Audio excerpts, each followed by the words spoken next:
سر ایک یہ بات بھی ہے نا کہ جی 75 سال میں جو دشمن نہ کر سکا، جو 75 سال میں ہمارا جو بالکل قریبی ہمسایہ ملک ہے ہمارا دشمن ہے اور نہیں کر سکا، تو یہ کیا آپ کیا سمجھتے ہیں سر کہ کیسے یہ ممکن ہو گیا؟ کیا ہماری سیاسی جماعتیں جو ہیں انہیں احساس نہیں ہے کہ جی پاکستان ہے تو ہم ہیں، اگر پاکستان نہیں ہے تو پھر سر کچھ بھی نہیں ہے؟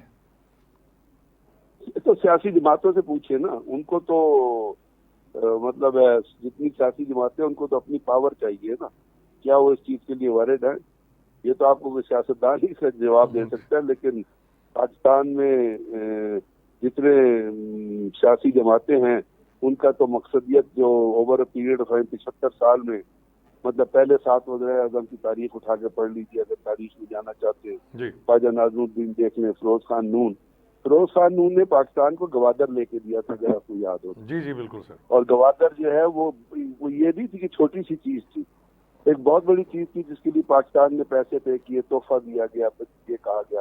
اور گوادر لینے کے 10 دن بعد ایوب خان نے فارغ کر دیا ان کو. کیوں کیا؟ کہ وہ ذاتی طاقت چاہتے، پاور چاہتے. اسی طرح تو میں یہ سیاست، یہ آج کا دن میں سیاست میں بات نہیں کرنا چاہتا، کیونکہ آپ نے کہا کہ شہیدوں کو یاد ہم کر رہے ہیں. باقی میں سمجھتا ہوں کہ سیاسی جماعتوں کو اپنی آنکھیں کھولنی چاہیے، کیونکہ سیاسی جماعتیں سارے وہ کام نہیں کرتی ہیں جو پاکستان کے انٹرسٹ ہوتے ہیں. Let's be very clear about.